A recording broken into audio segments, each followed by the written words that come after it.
My 1969 summer tennis teaching experience in Austin is my prelude to this real story of adventure, risk, disappointment, a feeling that I'd really screwed up, and ultimately that I'd really gotten away with something. Let's begin. For me, the Christmas vacation in the winter of 1969 was going to be a great one, come hell or high water.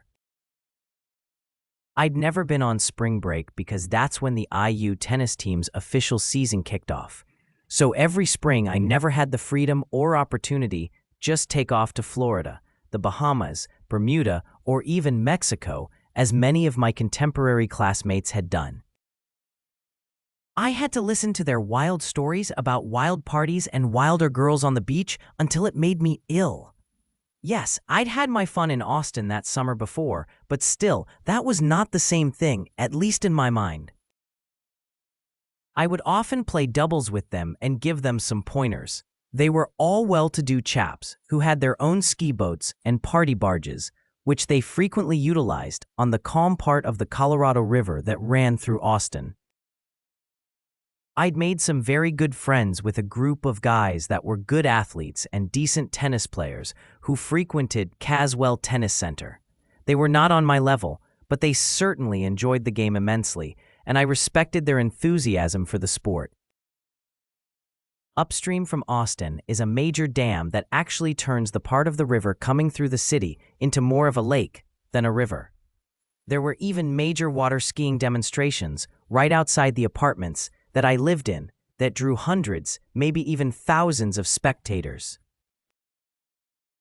The guys, as I refer to them, wanted to teach me how to ski, and that was comical at best. They all slalomed, and I was lucky just to get up on 2 skis. The sports that I was familiar with run in direct opposition to the type of body position you have to maintain to ski. I wasn't just a duck out of water, I was a rock in the water, which is where I spent most of my time. Their favorite pastime, once they got me up and halfway steady on a pair of skis, was to drive the boat up near the dam where the water was chilly. It was then they would jack the boat around until they made me fall, much to their great amusement. They got so much fun out of that. I should have sent them a bill, the rat bastards. Whatever, a few of them became good friends, the best of whom I knew as Pugsmith. I think his real first name was Pat or Patrick. He was from Houston, but usually stayed the summers in Austin to run with his buddies. Like his buddies, he would take a summer course or two at UT, play tennis at Caswell, and spend the rest of the time on the water, skiing and enjoying the party barges. I was somewhat jealous, but I did enjoy their company. They made me see that if I wasn't careful, I was going to miss the fun side of life. Fast forward, and it's fall semester at IU. I was never meant to be a rebel-rouser, but I was determined to take my one wild spring break trip over the Christmas and New Year's holiday of 1969. However, initially, those plans had to be shelved because the Big 8 accounting firm of Haskins & Sells, presently they're known as Deloitte, somehow became interested in me. In October of 1969, they gave me $500 and their award for excellent in accounting for an accounting major at Indiana University. In early December, the H&S office in Los Angeles sent an invitation letter to interview. At their Los Angeles office over the Christmas holidays, their plan was to interview on Monday the 29th. They advanced me $400 for airfare and miscellaneous expenses. According to Google, $1 in 1970 is the equivalent to $8 today. So my $400 from H&S was the equivalent of receiving $3,200 today. Now I ask you, could a young college male have some real fun with $3,200? Unfortunately or fortunately, again depending upon perspective, my adventurous mind started to dominate my cautious side. You may ask, what the hell was I up to? Well, you see, around this same time that H&S had invited me to Los Angeles, Pug Smith, my friend from Austin, had called me from Houston. inviting me to come down to celebrate Christmas and New Year's Eve with him and his family and his cute younger sister, which of course had no bearing on my decision-making. And you know I'm lying like a rug. I would be free of academics by the 17th, so instead of booking my flight from Indianapolis to Los Angeles, I figured out that, step number 1, I could drive home the 17th to Olney, Illinois, to briefly see my parents and sister. I did not want my family to know about the LA interview solely because I wanted to do this one thing on my own and to be free of everybody else's opinions of what to do with my life. I had no idea that by the time I would graduate from IU, I would be engaged to be married in August. That marriage would start in California near Sacramento in U.S. Air Force flight navigation training. Life can really come at you very quickly.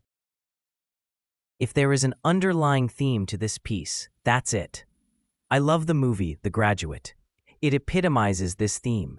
Life can indeed come on fast after, or just before a young adult is about to, or just graduate from college.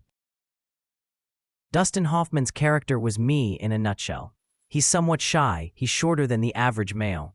He gets involved with an older woman, but becomes attracted to her daughter. No, I did not have an affair with my student Carolyn, but to be honest, it could have been headed in that direction. She never became Mrs. Robinson, but initially, I sensed some displeasure with her second husband, Tammy's stepdad. Maybe my imagination is getting the best of me.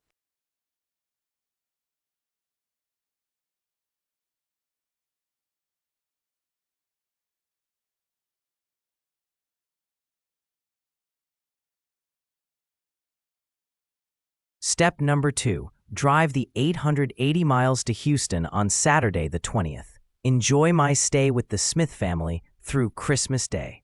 I had enough time and H&S's money to buy them all gifts once I got to Houston. I thought my plan was coming together just peachy. Step number 3. Use Pug's father's travel agent to get everything arranged. Indianapolis to LA was no longer on my radar. The agent would book the round-trip flight from Houston to LA for Friday the 26th. As it turned out, the cost was only about 60% of the round-trip fare from Indianapolis to LA. In my mind, I was making money with this line of thought. Step number 4. I would fulfill my commitments in Los Angeles and return to Houston on Monday evening on the 29th of December. I could then celebrate the New Year's with the Smiths and Nancy, my friend's cute little sister. I wasn't due back in classes at IU until January 5th, 1970. This plan was going to net me around $150 of the $400, the equivalent of $1,200 in today's dollars. In double-checking my dates, guess what I just learned from the internet? The calendar for 2025 for days of the week and dates are identical, the 1969 calendar. First, I started clicking back on the Windows 11 computer calendar in the lower left corner of my computer screen and damn near got carpal tunnel syndrome in my wrist from just using my index finger to click all the way back to December of 1969. As soon as I returned to my MS Word document, I lost the display. I hope you find that as amusing as I do. So here's the skivvy. Christmas Day was to fall on a Thursday, and I was to be in Los Angeles Friday evening. The firm knew I was a varsity athlete playing tennis at IU, and that was one of the reasons that they were interested in me. Their recruitment strategy was to go after scholar athletes, in particular, those athletes in the social sports like tennis and golf. Law firms and CPAs did not advertise in 1970 like they do today. Clients were gained on the country club tennis courts and golf courses, especially in California. Tell me that these guys were not forward-thinking. In today's world, Deloitte has risen to the top spot in the CPA and management advisory services arena by this recruitment strategy. They have not been recruiting a bunch of dummies, so I fit their profile of a varsity athlete who basically makes very good grades, particularly in his or her accounting courses, which I did. The firm informed me they had set up a competitive doubles match at one of their partners' country club for the following Sunday, the 28th. They figured I would need an unplanned day to get my bearings. I hate to admit it, but I didn't want my parents, or especially my big sister, to know what I was up to. So Pug's dad used his travel agent make the reservation for me. The next day, my carefully laid plans for a trip to hell began. Pug informed me that his parents were off to Acapulco to stay with their dear friend Jim Ball, whom I would later meet. The new plan was for us to drive down and leave in the morning on Wednesday, Christmas Eve. I said that would be impossible because I had to fly out of Houston to Los Angeles on Friday.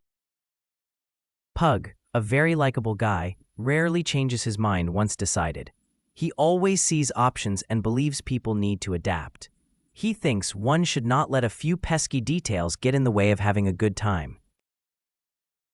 He convinced me that I could fly from Acapulco to LA on Saturday and return to Acapulco on Monday after my interview. Then we could drive back to Houston and I could still be back in Bloomington by January 5th.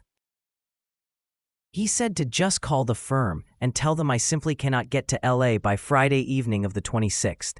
I would be there on Saturday afternoon, the 27th. He also boosted my confidence as a tennis player, claiming I could handle the three jokers at a country club. With both of us driving, Pug estimated that we could cover the 1,160 miles from Houston to Acapulco in 24 hours.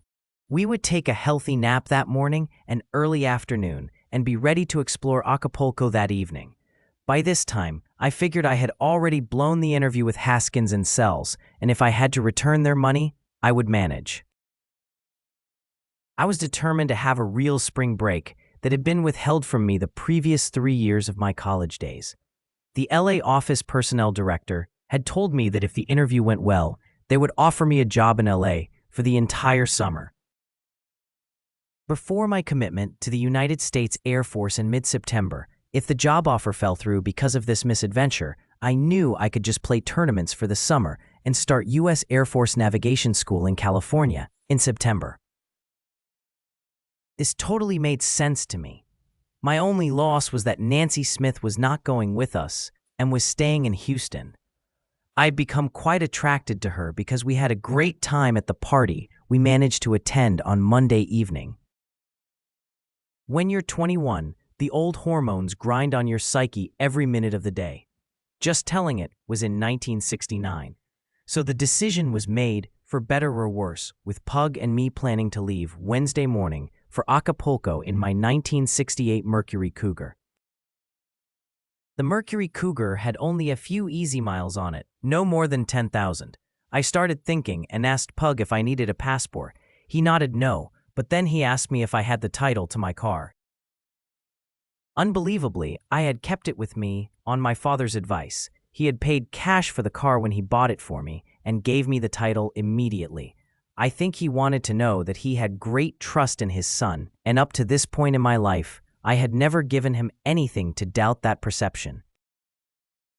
However, my gut told me I might be doing something that would disappoint him, but I quickly erased that thought to concentrate on getting my ass in one piece to Acapulco.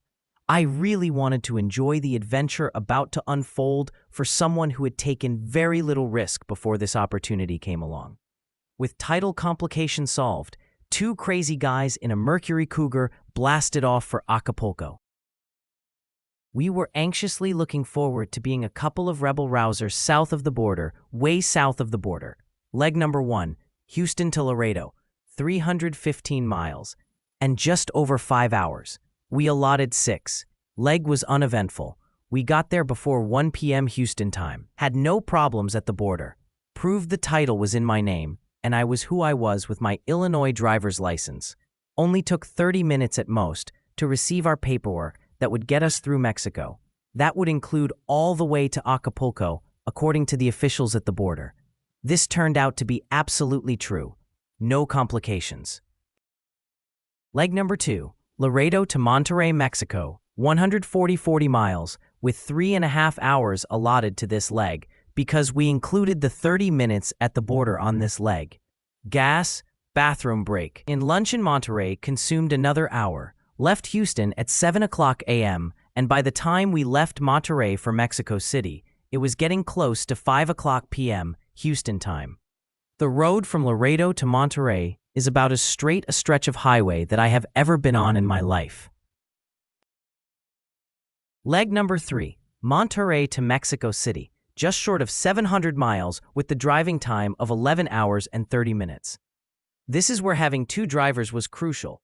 The time of the year that we were driving is some of the shortest days in the Northern Hemisphere.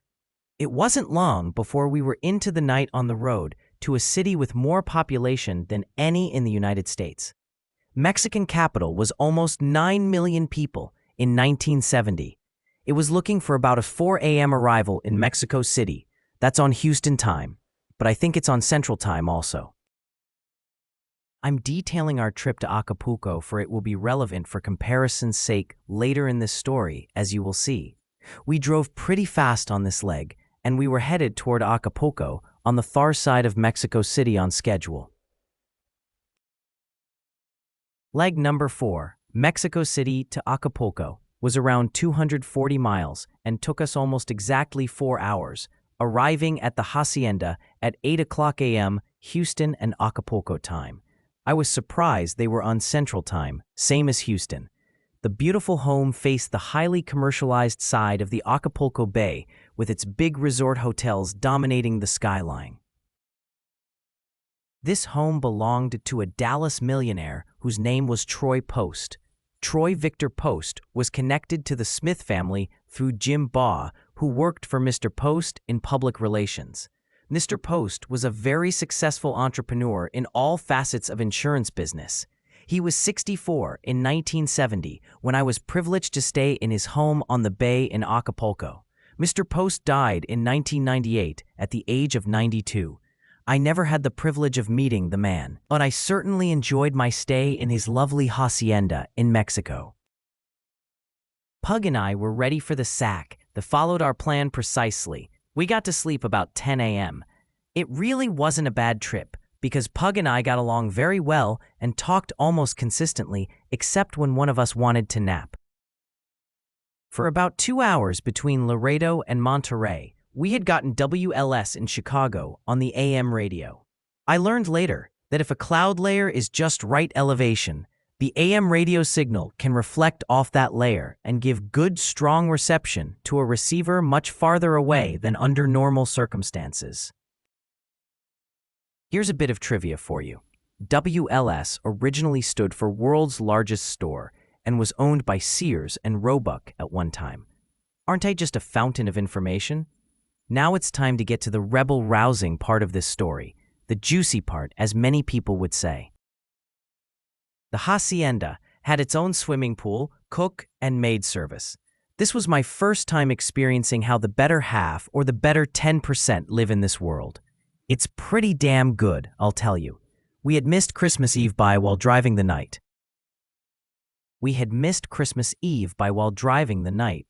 But Acapulco on the Friday after Christmas was just getting started in getting ready to celebrate the new year. There were many opportunities for us to find trouble if we weren't careful.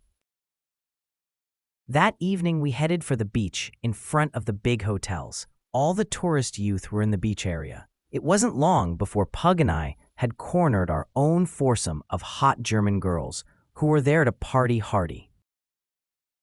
They had already been there for almost a week and told us they were getting bored because there were no cool guys to have fun with. We quickly informed them that their prayers had been answered and we were there to accommodate their most sinful desires.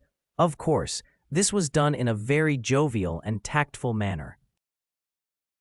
Good old Jim, a weathered man of around 50 and an alcoholic, with the help the travel agent in Houston, had secured my reservation for my flight up to Los Angeles. No one was aware or thinking about the complications that would arise when I got to the airport Saturday morning to take my flight. Jim was with us when we arrived at the ticket counter at the airport early Saturday morning. Like I said earlier, I had found out that I would gain 2 hours flying to Los Angeles with them on Pacific time. Next was the news that sank my whole plan. We were informed that my paperwork indicated that I had driven a vehicle into Mexico and had no proof that it was currently impounded, a condition required for me to leave the country. My only option was to drive back to the U.S. Unless I had that paperwork, it was illegal for me to fly out of Mexico if my vehicle was going to remain in Mexico. I was simply screwed.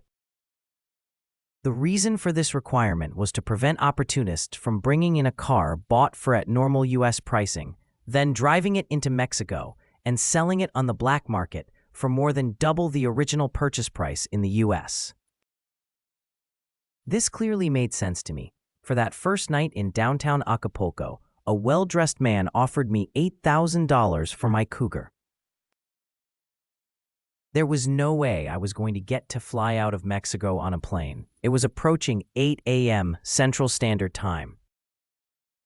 Now it got real complicated when Jim attempted to bribe the ticketing agent, and he turned out to be one of the few honest officials in Mexico and damn near had us arrested before we fled the airport to avoid the outcome. On the way back, we examined what my options were. Basically, not good and terrible. I told you this story was going to more interesting. By the time we got back to our hacienda, we had started to come up with a workable plan. Jim was going to make a reservation for me out of Houston, leaving somewhere close to noon, to get me into LA on Sunday, so I could still make my interview on Monday. I nearly threw in the towel, but something made me give it a shot. All I knew was I was going to have to drive a hell of a lot faster and minimize stops when stopping for gas and bathroom breaks. Nancy was going to be ready to take me to the airport when I got to Houston on Sunday morning. Time was slipping away, and I had to get my ass on the road and headed to Houston within the hour. This is the adventure that I was talking about. Just stay with me a little while longer, and as they often say, for the dramatic conclusion. We computed I had to get to arrive at Pug's home sometime between 9 and 10 a.m. to make the 11 a.m. flight out of Houston. By the time I got organized and got going, it was almost 4 p.m. Central Standard Time. It was almost a lost cause, but I hit the road, determined that I could make it. The road from Acapulco to Mexico City is very curvy with few guardrails to prevent a car from going off into very deep canyons. In other words, it's dangerous as hell. Jim gave me a quick and dirty briefing on what to do if I got into or saw an accident, which was basically don't have or get involved in any with one. The adrenaline was starting to flow, and so I was wired, even though Pug and I had spent another delightful evening with the German girls. We didn't stay up all night, but we still didn't get back to the hacienda till about 2 a.m. Saturday morning. So I'm running on about 4 hours of sleep, but fortunately it was a very solid 4 hours. I was going to need it because about 2 hours in, halfway to Mexico City, I'm in the slowest part of the route of about 240 miles. I'm stuck behind traffic. There were 2 or 3 cars ahead of me, and they were behind an old Mexican bus that couldn't have been going more than about 35 miles an hour. I look at my rearview mirror, and here comes a brand new red Corvette with a gentleman driver who reminded me of Fernando Lamas. He started pulling up alongside me to get a better look ahead, and I can tell he was smoking a cigarette through a holder that made the whole situation very comical to me. Well, Fernando, or whatever the hell his name was not a patient man. All of a sudden, he swings his Corvette out into the oncoming lane to try to get around all of us. This included me, the 3 cars in front of me, and the old bus. He did this on one of the curves that had big mirrors so you could see around if there was traffic coming. I thought I saw traffic coming, but apparently he did not. So this gentleman was experiencing his last minute on this earth. He lost control, went off the road. His car blew up halfway down the side of the mountain into the canyon below. There was nothing anyone could do for that foolish dude. Jim had told me do not stop for someone else's accident. Many of the Mexican drivers did, and they were giving the crossing heart gesture, because they knew that guy was toast. My adrenaline was pegged to the max. My instinct was to get as far away from there as possible and as quickly as possible. Before I knew it was nighttime and I was going around Mexico City. I knew I was going to have to put the pedal to the metal as I headed north to the border at Laredo. Jim had told me the Mexican traffic police did not spend time on the highways between Mexico City and the United States trying to stop speeders. They had too many other problems that demanded the resources of their police force. So he basically told me that I could crank her up, especially at night, until I got to the border. He even gave me a shortcut that could save me 20 to 30 minutes getting from Laredo back to Houston. I had had everything checked out on my Cougar before I left on this trip with the original dealer who sold the car to my father. The car was in tip-top shape, and that Cougar was ready to run. The road from Mexico City to Monterrey is not straight as an arrow, but it's really not that curvy. It just changes directions more than the straight shot between Laredo and Monterrey. I knew where I had to gas up because there were stretches of over 200 miles. Well, you weren't going to get gas in the middle of the night. All those details had taken up some of the time to plan for, and this resulted in delaying my departure. But it was time well spent. The planning would pay off immensely. So how fast was I going? I set on 105 for over 2 hours until I came over a slight knoll in the highway where I could not see over the horizon. I damn near bit the farm. There were friggin' cows sleeping on the highway. I damn near made hamburger out of 3 of them. It actually was a blessing because I'd started to get weary-eyed. That event triggered more adrenaline and I was wired again. It was time to pray, so I did. I first asked God, what the hell else are you going to throw at me? There was no answer. I pressed on and started again, running around 105 again. Monterrey back to Laredo was on the straightest part of the route. Fortunately, I only had to spend minutes getting across the border. I immediately instigated Jim's shortcut route. I needed the 20 to 30 minutes that it could save me. I had to get to Nancy Smith at her house by 9 a.m. to have a shot at catching my flight to Los Angeles.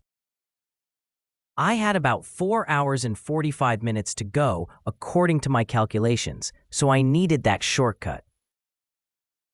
It was very easy to find the remote asphalt road that had very little fencing and very shallow drainage to each side of the road. I was around 2 hours and change from my destination when I fell asleep. When I woke up, I was approximately 150 yards off the highway, about to hit what is called a Texas Plains prickly pear cactus. It was big as a tree. My Cougar's suspension would never be the same, for it had suffered its first real wear and tear on that fateful night, approximately 2 hours from Houston on a dark desert highway. Just had to throw in a little Hotel California lyric for you, Eagles fans. Clearly not the Philadelphia ones. 2 more unique things happened shortly after my off-road excursion. I was getting sleepy again. The adrenaline was starting to wear off. Within minutes of getting back on the road, I encountered a mountain lion chewing on a very unlucky calf. 20 minutes later, I came upon a real cowboy hitchhiking with his saddle on his shoulders with saddlebags attached to the saddle. So I picked him up because I needed somebody to keep me awake. The gentleman managed to get his saddle and saddlebags into the back seat since my trunk was full.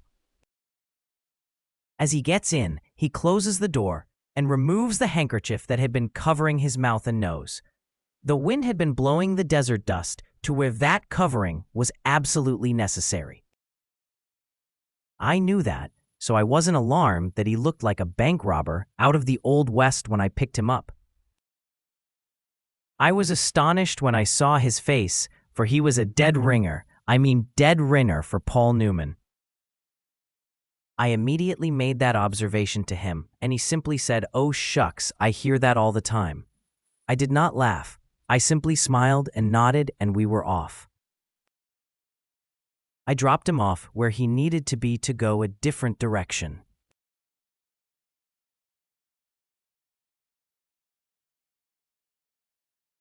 I needed to catch Nancy for my ride to the airport pronto.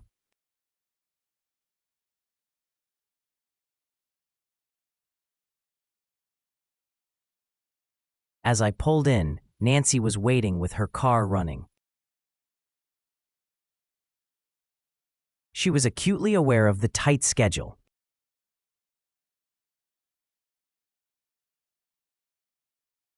She helped me transfer the stuff I was going to take to LA with me, and we were off to the airport. It was going to be real close.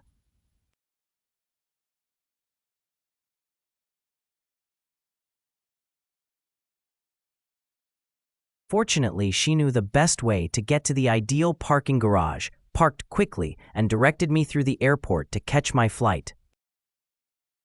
Tickets in hand with my racket bag serving as my carry-on, I raced for the gate, finding the area practically empty.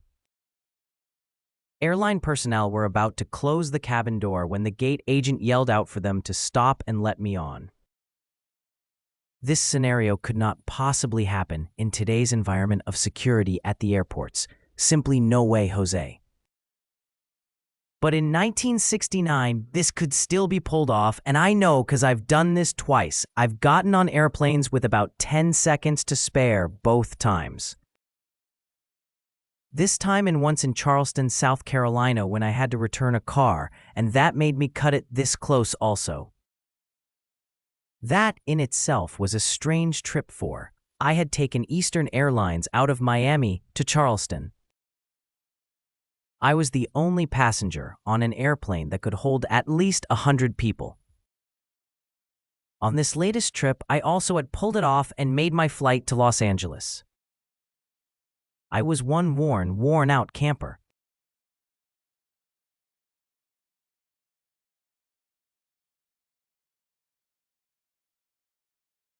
I ended up with a seat in the very back of the airplane. I think it was the last row. I vaguely remember the plane taking off in Houston. The next thing I remember, I was being very aggressively shook by one of the flight attendants. She had been starting to become very concerned when I did not wake easily. I know she was relieved when I finally woke up.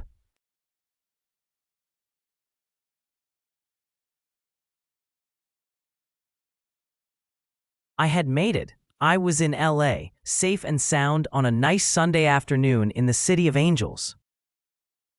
I definitely had some of those angels watching over me for my 17-hour trip of approximately 1,200 miles. Remember, it took me 17 hours to drive the 880 miles from Olney, Illinois to Houston. There's the comparison I wanted you to be able to make. I had made it 7 hours faster than it took Pug and I to drive to Acapulco.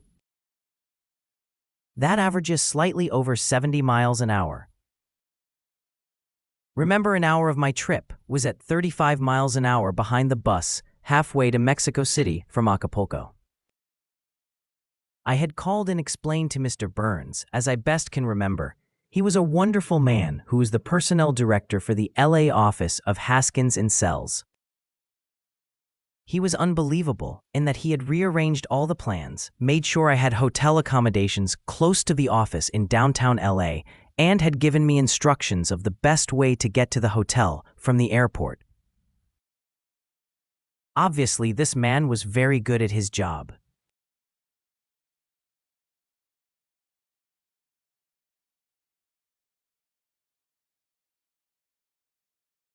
He had been asked to take care of me, and he certainly did.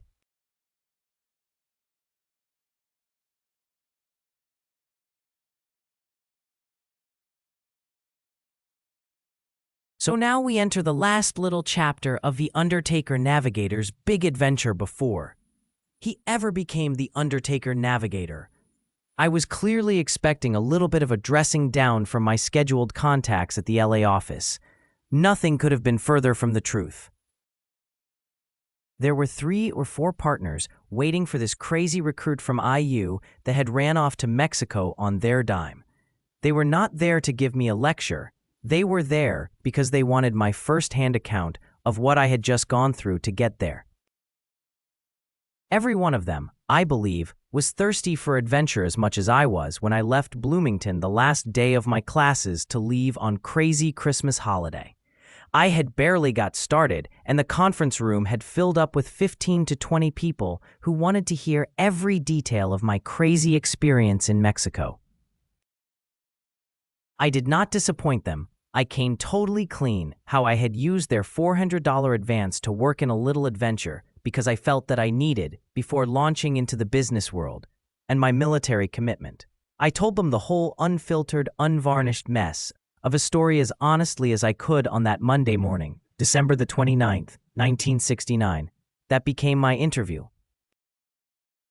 We never discussed accounting or my future employment with the firm. I was told by Mr. Burns that they would be getting back to me with an offer for employment in Los Angeles as soon as I went to New York for a week of orientation immediately after my graduation.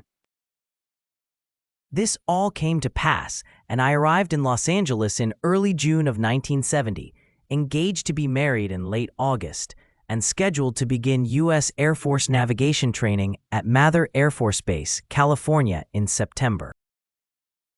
I arrived in Los Angeles in early June of 1970, engaged to be married in late August, and scheduled to begin U.S. Air Force navigation training at Mather Air Force Base, California in September.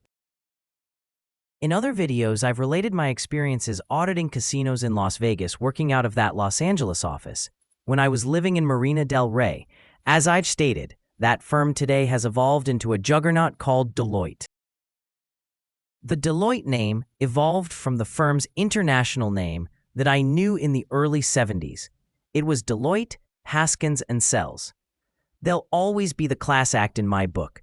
They are at the top among the big partnerships that audit and provide financial and management services to most of the major corporations of the world. Legally, the big accounting firms cannot incorporate and limit their liability. They must remain partnerships. Arthur Andersen was near the top in 1970, but ultimately forgot their independence when they were involved with Enron. That scandal not only took down the corporate entity, it took down Arthur Andersen since they were the auditors of record and had certified Enron's financials, resulting in a massive cover-up. Here's one last tidbit of interesting information. Up until 2015, what is the most money that had ever been paid for an office building in Los Angeles, and how much was paid? Hines Real Estate Investment Trust sold the number 1 Wilshire Boulevard building to GI Partners in July 2013 for a total of $437.5 million in U.S. currency.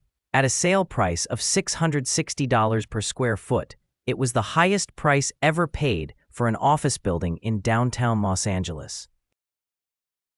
Not a shabby place to tell my little delayed spring break adventure to my future bosses, you think? That's my story, and I'm sticking to it. Hope you found that as interesting as those partners and other staff did that Monday in Los Angeles years ago. This is the Undertaker Navigator, hoping you'll come back for more content.